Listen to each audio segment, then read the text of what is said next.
I'm going to turn back to our CBS national reporter, Kati Weis in New Orleans. Kati, as you mentioned earlier, you're not just our reporter on the scene. You were in the French Quarter this morning when this deadly act of terrorism played out. As much as you can, and as gently as you can, take us through what you saw and heard. Paint that picture. Major, thank you. It's been a long morning, a long day, and it's not just for myself, but for many of the law enforcement, hundreds of law enforcement officers who responded, and the EMTs who ran to the rescue, for the Good Samaritans that were there, the employees of the bars and clubs along Bourbon that witnessed this, their friends, families, tourists, locals alike who were there at this time. It's been a long day for all of us.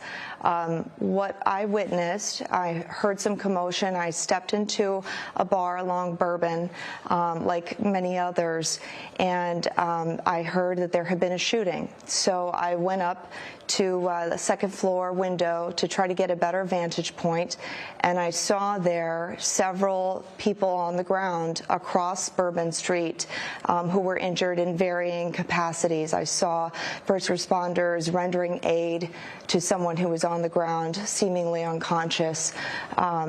I spoke with some witnesses who had also ducked into this bar and asked them what they had seen. One woman told me that she and her husband saw the truck drive past.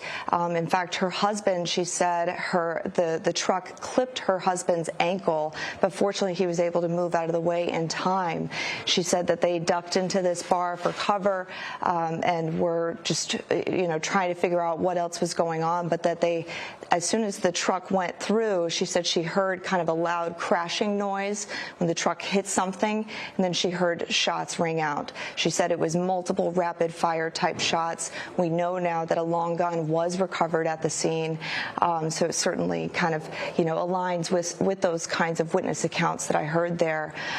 Once we were allowed to leave the bar, police had kind of created a corral for all of us to leave the scene, the area of Bourbon, and as we were leaving, I saw bodies strewn across this block of Bourbon Street where I was, seeking cover, and it was pretty horrific. There was blood all over the street. There were people worried for their loved ones, comforting their loved ones. There were people trying to render aid, CPR. There were people being lifted up into gurneys, onto stretchers, and we were corralled out of the way. Police just, at the time, I was trying to record to get some, to get a better picture of what was going on. The police said, no time to record, just keep on going, and they motioned us to safety. And now knowing that there were explosive devices in that area, I know for myself, that's pretty unsettling. Anything could have happened. For many people who were there to learn that, certainly very unsettling to learn that as well.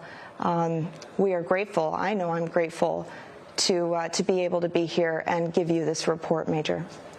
Kati, I just want to ask you, 3:15 a.m., in some American cities, after the clock strikes midnight and everyone has said Happy New Year, crowds tend to dissipate. But New Orleans prides itself, understandably, as a 24/7 city that likes to party. What was the size of the contingent at that time, 3 a.m., as compared to midnight?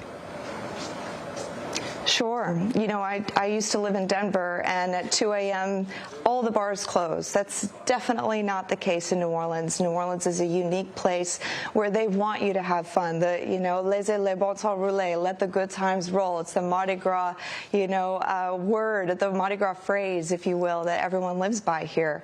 At 3 a.m., that's really the peak hour that people are out and about. So there were a lot of folks that were walking around Bourbon. This is a pedestrian-only area. So there were tons of people on the street at that hour who were excited, having a good time, carefree, ringing in the new year, certainly not expecting something as horrific as this.